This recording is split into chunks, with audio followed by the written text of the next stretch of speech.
नमस्कार।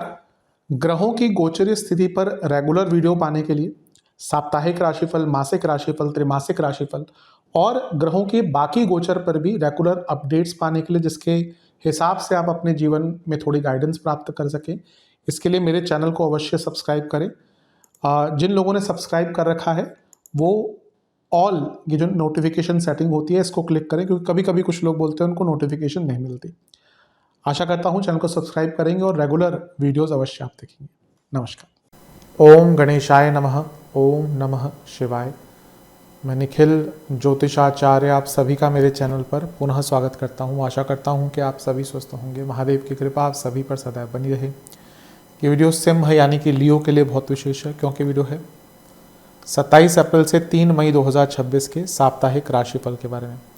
कैसा रहेगा आने वाला सप्ताह सिंह के लिए। जो मेरा साप्ताहिक राशिफल होता है वो प्रमुखतः चंद्रमा और उनकी गति पर आधारित होता है। चंद्रमा एक बहुत विशेष ग्रह है। चंद्रमा की विशेषताएं तो खैर बहुत हैं, लेकिन जब हम साप्ताहिक राशिफल की बात करते हैं तो पहला तो उनकी तेज़ गति, फिर उनका मन का कारक होना, और फिर उनकी एक क्वालिटी कि वह जिस भी भाव, राशि, ग्रह आदि के साथ संबंध, संपर्क साधते हैं उनको बहुत एक्टिवेट कर देते हैं। इन सभी कारणों से चंद्रमा का जो गोचर होता है वो बहुत विशेष होता है। चंद्रमा के गोचर के कारण हमारे मन, मस्तिष्क, विचार, स्वभाव, सोचने के तौर तरीके, दृष्टिकोण, हर चीज़ पर डायरेक्ट इम्पैक्ट पड़ता है। उसको समझने के लिए साप्ताहिक राशिफल बहुत विशेष होता है। इस अंधकारमय जीवन में ज्योतिष एक मात्र विद्या है जो हमें थोड़ा सहारा देती है, गाइड करती है। भले ही राशिफल बहुत ही सामान्य आधार पर दिए जाएं, लेकिन एक जनरल गाइडेंस के लिए बहुत उपयोगी होते हैं। यदि आपकी लग्न राशि या चंद्र राशि सिंह है, दोनों ही देख सकते हैं गाइडेंस के लिए इस राशिफल को। जहाँ से सूट और रिलेट ज़्यादा करता है वहाँ से देखिए।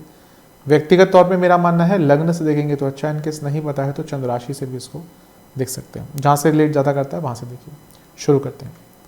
चंद्रमा आपके धन स्थान में आ जाएंगे, यानी कि कन्या में 27 अप्रैल को शाम के रात के 11:30 के आसपास, और 30 अप्रैल दिन के 2 बजे के आसपास तक यहीं पड़ेंगे। धन स्थान के चंद्रमा अच्छा ही रिजल्ट देते हैं। 12वें घर के स्वामी हैं, तो जो विदेश संबंधित काम करते हैं उनको बहुत लाभ मिल सकता है। लेकिन 12वें घर के स्वामी धन स्थान में है तो खर्चे भी बढ़ते हैं, और क्योंकि केमद्रुम योग में है तो उल्टी सीधी इन्वेस्टमेंट से बचे, उल्टे सीधे खर्चों से आपको बचना है। यहाँ पर चंद्रमा पर शनि की दृष्टि भी है, मंगल की भी है और बुध की भी है। अब इसमें शनि का प्रभाव जो है, शनि विपरीत राजयोग बना रहे हैं, तो कोई फंसा हुआ पैसा था, कोई लीगल काम फंसा हुआ था, वो आपका पूर्ण हो सकता है। मंगल आपके योग कारक हैं। मंगल की भी अगर बात करें तो आपके 4थे घर के स्वामी हैं और नवम के स्वामी हैं। कोई यात्रा रुकी हुई थी, कोई प्रॉपर्टी का काम अटक रहा था, उसको पूर्ण करने के लिए अच्छा टाइम है। लेकिन बुध जो है, अब बुध भी एक प्रकार से लाभेश और धनेश है, और चंद्रमा धन स्थान में ही बैठे हैं, तो ये भी अंकित करता है कि धन योग बहुत अच्छा बनता है। उच्च कोटि का धन योग यहाँ पे आपके लिए बन रहा है। लेकिन बुध और चंद्रमा की युति या समसप्तक होना कंफ्यूजन क्रिएट करता है। तो जो भी पैसे के मामले हैं ना, जहाँ पे आपको पैसा लगाना है, वहाँ पे यहाँ पे आपको बहुत ज़्यादा सचेत रहना है। और क्योंकि वाणी का स्थान है और यहाँ पे चंद्रमा केमद्रुम योग में है, और इतने ग्रहों के प्रभाव में, जिसमें विषदोष भी बन रहा है शनि के दृष्टि के कारण, अपनी वाणी को लेकर जितना सचेत रह सकते हैं, अपनी वाणी को लेकर जितना केयरफुल रह सकते हैं, उतना आपके लिए अच्छा रहेगा। क्योंकि इतने ग्रहों का प्रभाव चंद्रमा पर वाणी पर कंट्रोल नहीं रहने देता। और कभी कभी सिंह वाले जातक जो होते हैं वो अगर बोलते हैं तो थोड़ा सा चुभता है, क्योंकि वो थोड़ा सा ना अपने में डूबे रहते हैं, बल्कि उनको लगता है हम ही श्रेष्ठ हैं। ऐसा नहीं है कि वो अच्छे नहीं होते, बहुत अच्छे मन के होते हैं, लेकिन हाँ, क्योंकि सूर्य की राशि है, रॉयल साइन है, तो वो हर जगह अपने आप को श्रेष्ठ मानते हैं। थोड़े से सेल्फ अपीजिंग, या फिर जहाँ पे अपने आप को पहले रखने वाले लोग होते हैं। ऐसा नहीं कि दूसरों के बारे में नहीं सोचते, लेकिन एट टाइम्स उनका नेचर, देखिए मैं हमेशा कहता हूँ हर लग्न का एक नेचर है, तो उसको समझना इंपॉर्टेंट होता है। तो यहाँ पे अपनी वाणी पर कंट्रोल कीजिएगा, क्योंकि आप शायद कुछ ऐसी चीज़ें बोल दें, मे बी नॉट डेलिबरेटली, जो सामने वाले व्यक्ति को चुभ जाए। और मैं हमेशा से ये मानता हूँ कि जो शब्दों का प्रभाव होता है ना, वो एवर लास्टिंग होता है। आप किसी के लिए कुछ अच्छा करें ना, शायद वो 1 साल, 2 साल, 5 साल याद रखे, फिर भूल जाए, मे भी ना भी भूले, डिपेंड करता है व्यक्ति की मॉरलिटी पर आप किसी को कुछ अच्छा बोलेंगे, कुछ तारीफ करेंगे, वो शायद हमेशा याद रखेगा। और किसी को अगर आप बुरा करेंगे, तिरस्कृत करेंगे, वो भी हमेशा याद रखिएगा। इसलिए शब्दों का उपयोग बहुत केयरफुल तरीके से होना चाहिए। नवांश कुंडली कहती है कि इंट्यूशन अच्छी रहेगी, लेकिन उसका सदुपयोग कीजिएगा। दशांश कुंडली कार्य क्षेत्र में कनेक्शंस एंड कम्युनिकेशन दोनों पर ध्यान देना है। बिजनेस में बैलेंस गायब हो चुका है, वापस लाने का प्रयत्न करना है। लव लाइफ की जहाँ तक बात है, अपने पार्टनर को सुनिए। कभी कभी सुनना ही बहुत बड़ी बात हो जाती है। कभी कभी एक व्यक्ति को केवल यही चाहिए कि उसको बैठकर कोई सुन ले। आजकल लेकिन ऐसा समय आ चुका है ना कि लोग सुनने को रेडी नहीं होते, हर कोई भरा पड़ा है। आप किसी से पूछ लें कि भाई क्या चल रहा है जीवन में, थोड़ा सा कंफर्टेबल हो जाएगा ना, दुनिया अपनी पूरी ज़िंदगी की गाथा गा देगा, ये प्रॉब्लम है वो प्रॉब्लम है। सुनने वाले लोग बहुत कम हो चुके हैं, होते हैं पर वो खुद यूजुअली, जितना मैंने अपने जीवन में ऑब्जर्व किया कि एक व्यक्ति जो इंट्रोवर्ट है वो शायद थोड़ा सा ज़्यादा लोगों की बातों को सुनना पसंद करता है, पर उसके अपने बाउंड्रीज होती हैं। तो यहाँ पे अगर आप रिलेशनशिप में, तो अपने पार्टनर को सुनिए वो क्या कह रहे हैं और उसको फिर समझिए, एनालाइज कीजिए। शब्दों के पीछे की जो कहानी है, what is said between the lines या बिटवीन द वर्ड्स, ये अगर आप समझना शुरू कर दिए ना, तो रिलेशनशिप चलेगा आपका। प्रॉब्लम यही है कि आसान नहीं है वैवाहिक जीवन। मेरे हिसाब से अपने लाइफ पार्टनर के लिए कुछ स्पेशल कीजिए, कोई गिफ्ट दीजिए उनको, सरप्राइज़ कीजिए, खाना बनाइए उनके लिए, कुछ और कीजिए जो उनको थोड़ा सा, ये चीज़ें बहुत महत्वपूर्ण होती हैं। अपने लाइफ, आपने उनको लाइफ पार्टनर चुना है या उन्होंने आपको चुना है, जो भी है, तो उनको ये रियलाइज़ कराइए कि वो आपके लिए बहुत महत्वपूर्ण है। जरूरी नहीं कि कुछ बहुत ही बड़ा करें, फूल ला के दे दे, कोई उनकी स्पेशल उनको बुक पसंद है वो ला के दे दे।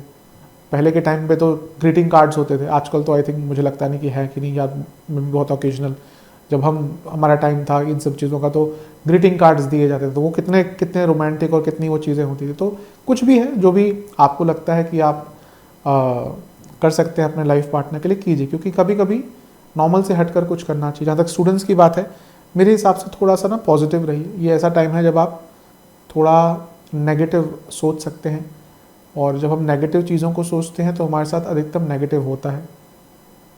इसको, ये ऊर्जा है, अगर आप देखिए, आप अगर पॉजिटिव चीज़ मन में रख के आगे बढ़ते हैं तो चीज़ें अधिकतम बनती हैं, और जहाँ आपके मन में एक डर रहता है ना, तो चीज़ें नेगेटिव होती हैं।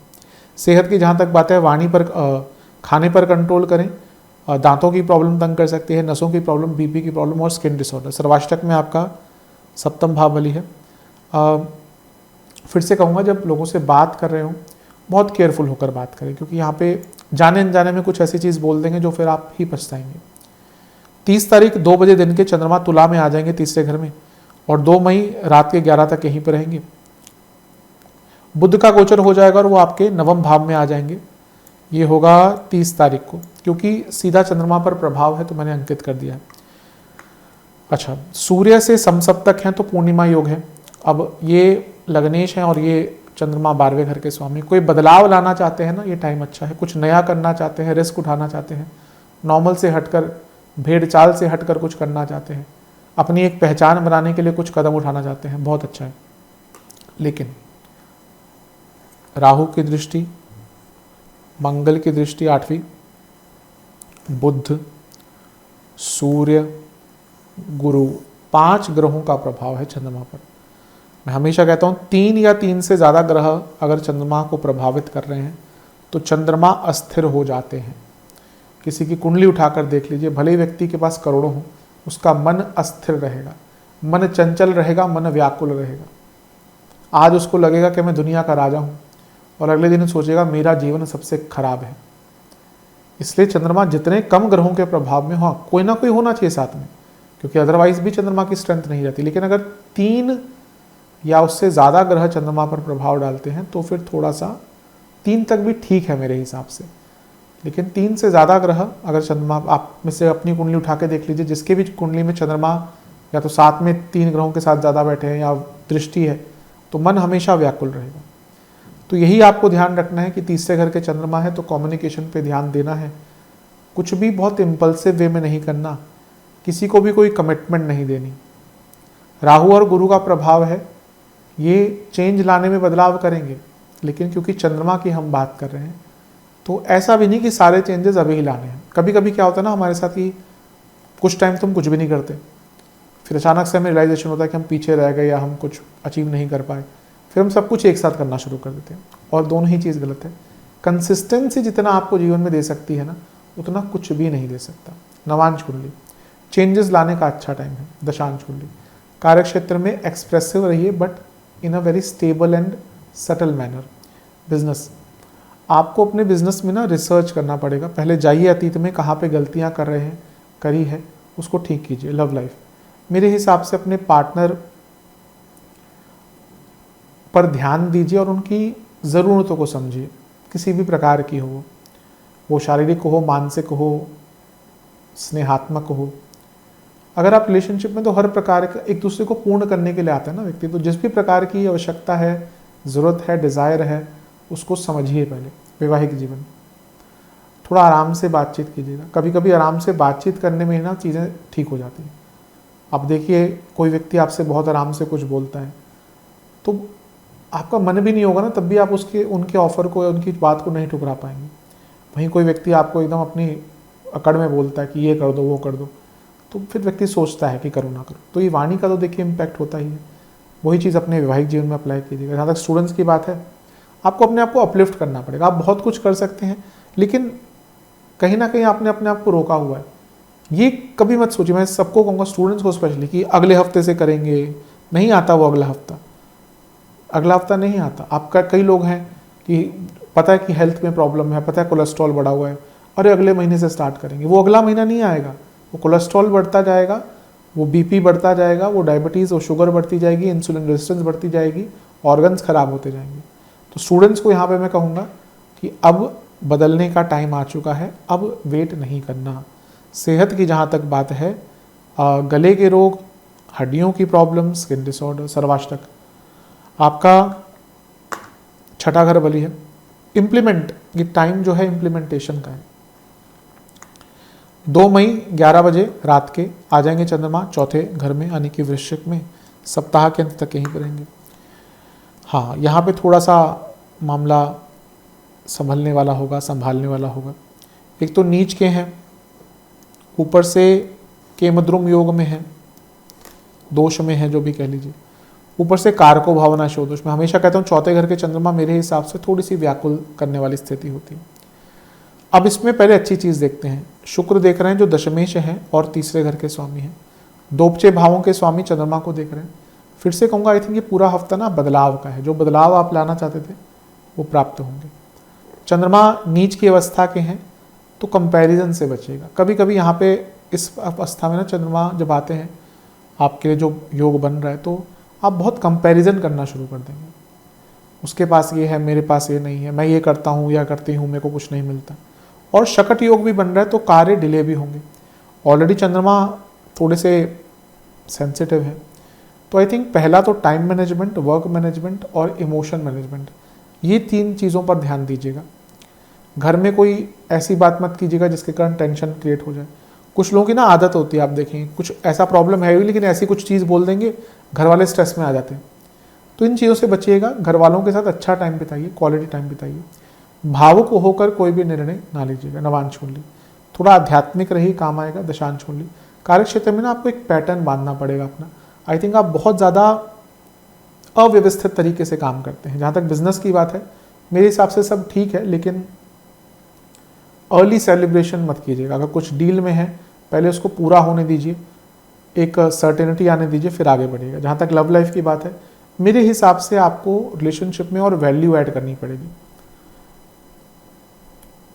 मेरे हिसाब से रिलेशनशिप आजकल बहुत, क्योंकि रेसिप्रोकेटिव हो गए, ट्रांजिशनल हो गए, इसलिए प्रॉब्लम आती है। कभी भी प्यार होना चाहिए ना, वो I think love is more to give than to expect.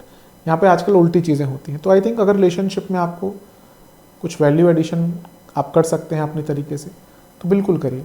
वैवाहिक जीवन, एक कंफर्टेबल टाइम दिख रहा है। अगर आपने कोई पुराना टॉपिक नहीं छेड़ा, पुराना टॉपिक छेड़ा आपने, या ऐसा कोई टॉपिक छेड़ा जिसके ऊपर आपको पता है कि महाभारत होनी है, तो होगी। तो इसलिए जितना चीज़ों को सरल रखें यहाँ पे, उतना अच्छा है। स्टूडेंट्स, मेरे हिसाब से